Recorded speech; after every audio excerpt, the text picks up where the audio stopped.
comandante general del Ejército de la República Dominicana, Mayor General Carlos Antonio Fernández Onofre, visitó la zona fronteriza e informó que la misma se encuentra reforzada y preparada ante cualquier eventualidad para evitar cualquier altercado que se pueda generar con respecto a las manifestaciones que se han dado en Haití. Onofre aseguró que la zona fronteriza entre República Dominicana y Haití se mantienen en calma tras el incidente provocado por un grupo de haitianos. Hola amigos y amigas de YouTube, una vez más sean todos bienvenidos a su canal informativo. Suscribiéndose, compartiendo nuestro contenido, dejando su like y activando la campanita para que se mantengan informados de todas las noticias del país. Fíjense, como yo siempre les digo a ustedes, yo estoy donde están las tropas, donde está el último soldado del ejército y todo el territorio nacional. En este momento tenemos una situación en el vecino país. Nosotros, nuestras tropas, nuestros batallones desplegados en la frontera, tienen todo el equipamiento, tienen todos los hombres necesarios para el cumplimiento de nuestra sagrada misión. Como siempre se lo he dicho a ustedes, el ejército se ha fortalecido en los últimos años para darle cumplimiento a nuestra misión. Comandante, ¿no representa ningún tipo de peligro la situación? No hay ningún tipo de peligro en este momento. Ustedes viven aquí en Dajabón y se dan cuenta que lo que está sucediendo no es en la misma frontera, son en Dajabón, en la Juana Méndez, pero en un área hacia Cabo Haitiano. También hemos visto como un reforzamiento en cuanto a la parte de la zona franca y otras áreas. Si ustedes vieron que la zona franca cerró ayer, cerró también el día de hoy por medida de precaución. Son empresas que tienen que tomar las medidas. Si hay disturbios, si hay manifestaciones, tienen que preservar la vida de sus empleados y preservar las estructuras de ellos mismos. ¿Cómo está el reforzamiento, comandante, de la frontera ante esta situación? No hay reforzamiento, la frontera está fuerte siempre, frontera segura. Comandante, hemos visto que en los últimos días ha aumentado la detención de extranjeros ilegales. Háblenos sobre eso. Ustedes saben que siempre para esta época se produce esa situación. El ejército está cumpliendo su misión de apoyar a la Dirección General de Migración en la interdicción de todos aquellos ilegales. Usted acaba de decir que todo está listo ante cualquier eventualidad, como dijo el presidente. Las Fuerzas Armadas y todos los organismos de seguridad están preparados ante cualquier situación que el país requiera de sus instituciones militares. Gracias, hermano. El comandante Onofre dio a conocer que tiene la cantidad de soldados necesarios desplegados en todas las provincias que hacen frontera con Haití para garantizar la seguridad de la República Dominicana. El recorrido del comandante inició en Dajabón y luego se trasladarán a Jimaní, Elías Piña, Barahona y Santiago para supervisar las operaciones de las tropas. El recorrido inició en las instalaciones de la fortaleza Beller, donde además verificó las instalaciones militares y arengó a los soldados que prestan servicio, dándole palabras de apoyo y reconocimiento ante el desempeño que realizan para defender la soberanía nacional. Si los movimientos de protesta que han surgido en Haití han conllevado a la reducción. En la medida en la que allí se imposibilita el libre tránsito de los ciudadanos haitianos, en esa misma medida nos afecta a nosotros. En ese mismo orden, en un momento en que Haití se encuentra en la peor crisis de seguridad política, asegura Febrero, podría complicar el panorama debido al cambio de gobierno establecido por la fecha en la Constitución haitiana. Así lo afirmó el ex cónsul de Haití en República Dominicana, Edwin Paraizón, quien durante una entrevista en el programa Despierta con CDN declaró que diferentes sectores solicitan la renuncia del primer ministro Ariel Henry antes que se produzca un baño de sangre en esa nación. Que Haití es un infierno, o sea, fue el término que empleó. Y el canciller dominicano dijo al borde del abismo. Y ahora nos acabamos de enterar la decisión del alto tribunal keniano de que no autoriza el envío de una fuerza. Sí, yo diría que se veía venir, porque hay la oposición keniana utilizó el tema de manera muy fuerte para atacar al gobierno de Ruto, y además de esto, en Haití, la sociedad civil haitiana hizo como una conexión con la sociedad civil keniana, donde ya habían programas radiales o a través de YouTube sobre el tema haitiano en Kenia, una manera de sensibilizar el público keniano sobre la situación. Porque en Haití la mayoría de la población no aceptaba, no quería la llegada de las tropas. Al esto estar, digamos, en las posibilidades de que la Corte pudiera haber rechazado la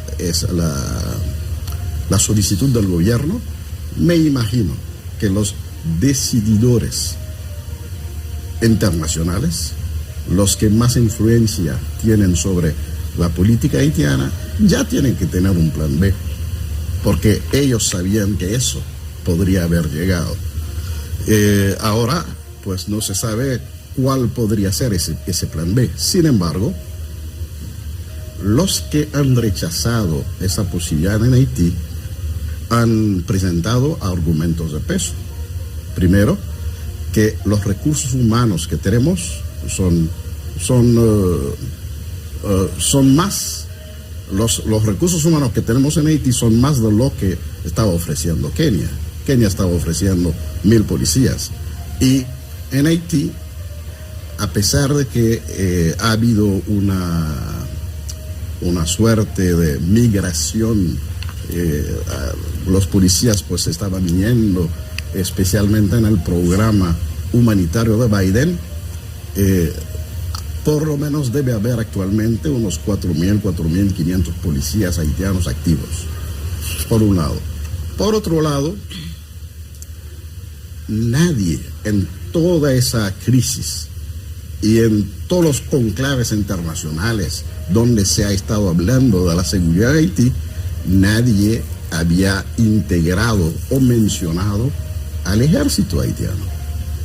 Entonces hay un ejército que no recibió, yo diría, la bendición de los norteamericanos desde Martelly, porque fue Martelly que vino con la idea de la reactivación del ejército. Cuando él creó una comisión para trabajar ese tema, recibió algún tipo de presión de la embajada para dejar esto en archivo, pero cuando llegó Jovenel Moïse, asesinado presidente, reactivó el tema y definitivamente puso en operación el embrión de ejército que tenemos. Y ese ejército, que se estiman actualmente a unos 1,500 agentes, muchos de ellos, no tengo el número exacto, pero es un número que puede estar alrededor de 400, de 500 agentes del ejército haitiano que fueron formados en México. Recibieron formación, digamos, adecuada para formar parte de cualquier ejército del área. Entonces, numéricamente hablando, Haití dispone de una mayor cantidad de lo que están ofreciendo la comunidad internacional. Pero Kenia ofrecía 1,000, pero con la idea de que se sumaran otros países. Sí, pero quizás unos 300, 400. Pero quizás el problema no es de cantidad, porque en Haití hay muchísima gente.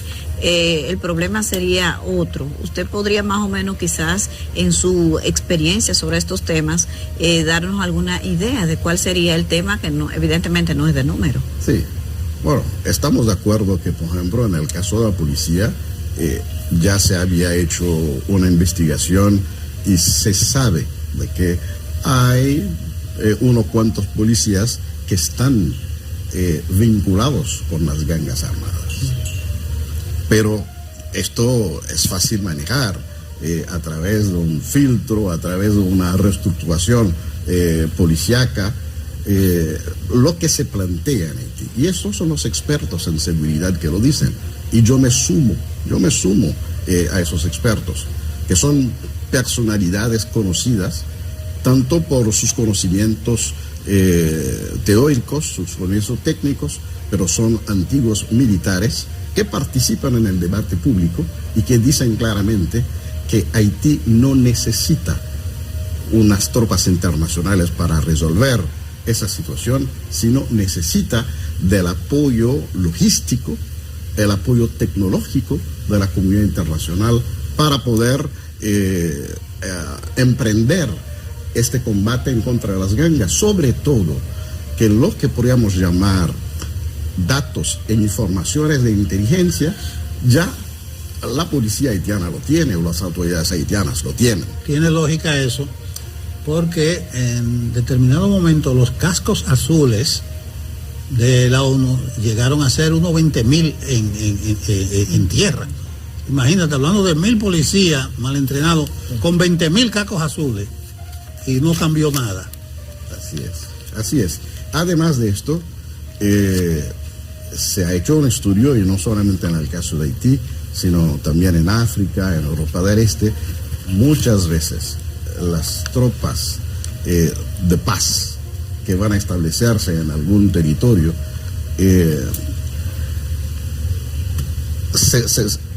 se han dado cuenta de que en vez de resolver el problema de manera rápida, hay como un interés de permanecer lo más que se pueda en ese territorio por asuntos de financiamientos, por intereses económicos, por un lado. Por otro lado, Kenia ha tenido una situación muy particular en la República del Congo, donde tiene militares, son tropas militares que estaban en el Congo, pero esos miembros, los miembros del ejército keniano en el Congo, lo que han hecho es combinarse con los rebeldes y los grupos que tenían que combatir. Me parece que es un grupo que se llama el M23 o M24. Se establecieron conexiones con esos grupos, una manera de permanecer un poco más. El mismo gobierno del Congo, que se dio cuenta de esto, pues dijo, no, muchas gracias por su presencia, pero ya es tiempo de que regresen a su país. Entonces, me parece que es una oportunidad en que en Haití, tanto las autoridades haitianas como también autoridades que son muy cuestionadas en esos momentos, tal como sabemos, Ariel Henry se encuentra en su nivel más bajo de popularidad. Cada día son más las voces que se sumen para pedir su salida del poder, tanto voces locales como voces internacionales. Podemos rápidamente señalar los diputados representantes americanos que hace como un mes habían escrito una carta al presidente Biden. Luego fueron 6 senadores que también escribieron una carta al presidente Biden pidiendo a Biden que retire su apoyo a Ariel Henry. Y ahora, además de todas las organizaciones haitianas que lo están pidiendo a diario, incluyendo las iglesias, pero una figura de prestigio internacional, como lo es el rapero haitiano-americano Wyclef Jean, también pues pidió a través de su cuenta X que Ariel haga el sacrificio de retirarse el 7 de febrero para evitar un baño de sangre en Haití. ¿Por qué emblemático, escúchame, el 7 de febrero? ¿Se espera algo grande ahora? El 7 de febrero es la fecha de la caída de la dictadura duvalierista en el 86. Entonces, cuando se hizo la reforma constitucional en el 87, se estableció esa fecha como fecha de cambio de mando. Y Y Ariel está en una situación sumamente difícil. ¿Por qué? Dos elementos importantes. Uno, Ariel, desde su llegada al poder, fue cuestionado por la oposición haitiana por la manera que llegó al poder. Podemos recordar que él es el primer ministro, el último primer ministro designado por el asesinado presidente Jovenel Moïse. Pero fue designado, pero hay todo un proceso que incluye la aprobación del Parlamento. Y nosotros por ahora no tenemos Parlamento. Entonces, al no tener Parlamento, la clase política haitiana entendía que podríamos haber hecho un diálogo nacional para poder, a través de un mecanismo consensuado, aprobar la designación de Ariel Henry. Eso no se ha hecho, pero la comunidad internacional lo apoyó. Un gobierno de transición, de acuerdo a la Constitución, tiene 90 días para organizar elecciones, para que tengamos, pues, autoridades electos. 2 años, 6 meses han pasado. Ariel no ha podido,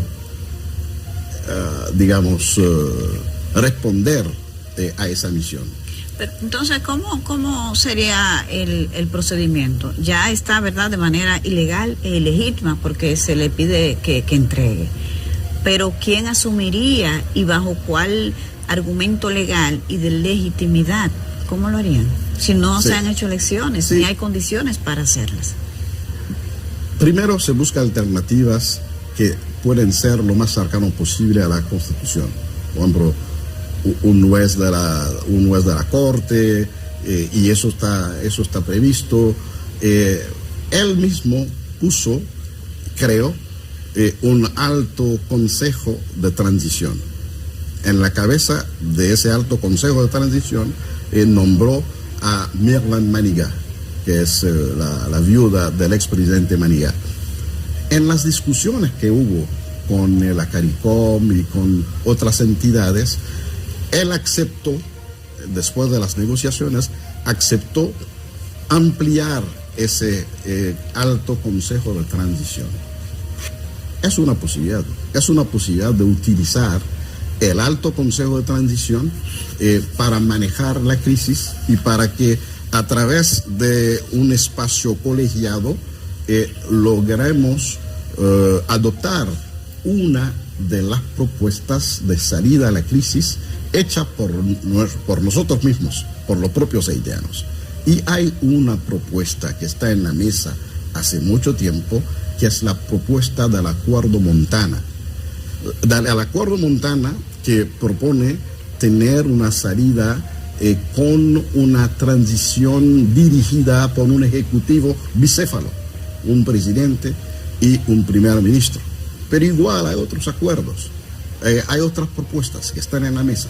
Entonces lo importante es poder realizar ese diálogo interhaitiano y lograr adoptar una solución o una salida a la crisis que asumamos, digamos, soberanamente, asumamos sin sentir que hay una imposición de parte de la comunidad internacional. En esta fase de la crisis, porque la crisis tiene mucho tiempo, pero se ha agravado y hay un elemento nuevo, que es el elemento Guy Philippe, la presencia de él, que era un elemento que no estaba antes. ¿Cómo esto incide en la situación actual? ¿Cuál es la importancia, la relevancia de su presencia y del accionar que ya él está teniendo? Bueno, es interesante ver la trayectoria del personaje. Estamos hablando de un actor político haitiano que reaparece en el escenario 20 años después. Y después de haber purgado una pena, haber hecho cárcel en los Estados Unidos, aceptando su responsabilidad en asunto de lavado de dinero ligado al narcotráfico. Hay un elemento que llama la atención, es que estando en la cárcel, él hablaba o mantenía una conexión con el público haitiano, participaba en programas de radio, lo cual entiendo que para un preso en Estados Unidos tiene que ser algún privilegio, tiene que ser bajo condiciones muy especiales, que un preso pueda estar hablando libremente desde allá, la cárcel, hacia Haití. Ese elemento llama la atención. Pero otro elemento que llama la atención es que llega y tan pronto está en el territorio, ya se reactivó políticamente, ya entró en un enfrentamiento a través del discurso, un enfrentamiento con el mismo gobierno, un enfrentamiento con el sector de la comunidad internacional que empujaba a que tengamos las tropas de Kenia en Haití. Él tiene que estar contento hoy porque con la decisión del tribunal, porque él también pues es uno que decía que tenemos la capacidad y se ofrecía para luchar en contra de la criminalidad. Su discurso es un discurso un poco contradictorio cuando vemos el mismo personaje actuando en el 2004. En el 2004 pues teníamos un Guy Philippe aguerrido, un Guy Philippe que se armaba, organizaba sus tropas, unos llamados rebeldes. Entonces estaba a la cabeza de ese movimiento anti-Aristide, aunque su aparición en esa lucha contra Aristide, pues a lo mejor debe de ser visto en la última etapa de la presidencia de Aristide, porque quien antes ya se había iniciado ese movimiento, pues es un grupo llamado el G184, el grupo 184, que incluía a empresarios, a políticos, y algunos de los políticos pues hicieron la conexión con Guy en un marco donde había una alianza tripartita internacional para apoyar a ese movimiento anti-Aristide. Y esto no lo estoy diciendo yo, eso lo ha dicho el New York Times. Ustedes se acuerdan de esos reportajes especiales que hizo el New York Times hace 1 año y medio, y que fueron publicados en varios idiomas en el mundo, donde el embajador francés de esa época, del 2004, pues explicaba claramente que Francia Francia se activó en contra de Aristide sencillamente por el hecho de que había tenido la osadía de reclamar la restitución o la devolución de la deuda, la llamada deuda de la independencia. Y solamente por esto pues se decidió tumbar a Aristide, y también se hizo la conexión con Canadá y con los Estados Unidos. Entonces Guy hoy dice que no viene a tumbar un gobierno, es lo que dice. Al mismo tiempo dice que está empujando una revolución, pero que sea el pueblo que vaya adelante, y yo estaría dando todo el apoyo a ese movimiento popular.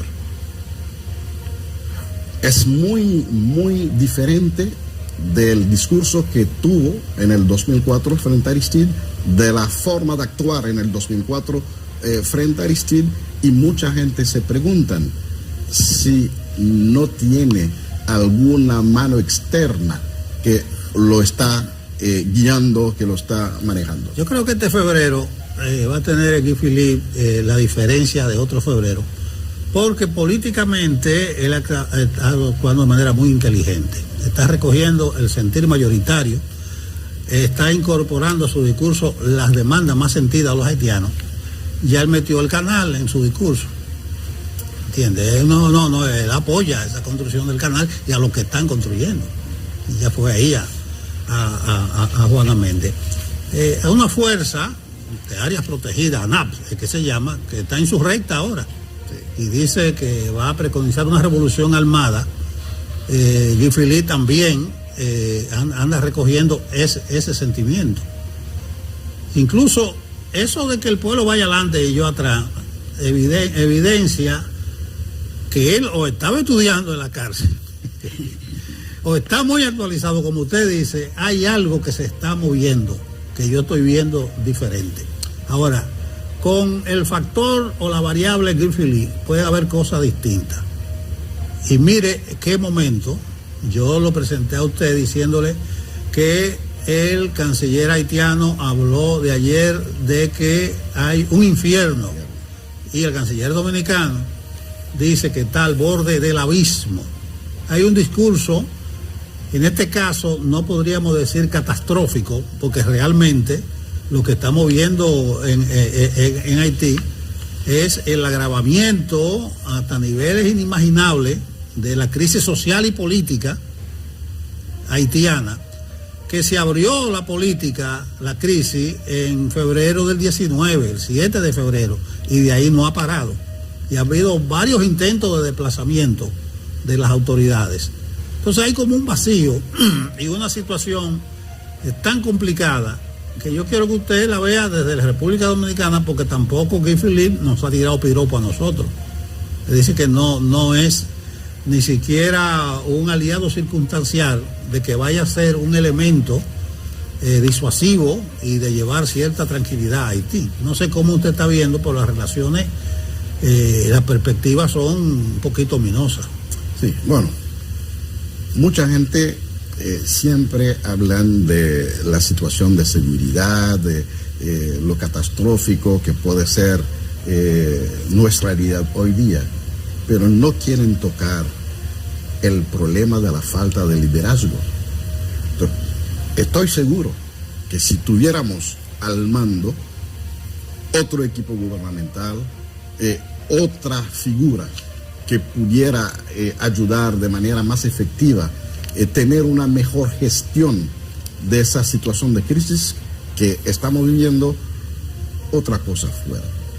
Entonces, me parece que es el mejor momento en que nuestros amigos de la comunidad internacional tomen conciencia de que, lamentablemente, el jugador con quien contaba, pues frente a la población hoy día hay un divorcio total entre la población haitiana, y eso no estoy hablando de la clase política, sino usted hace un sondeo hoy día en Haití preguntando sobre la capacidad de Ariel Henry en seguir manejando la crisis haitiana, los resultados ya son evidentes.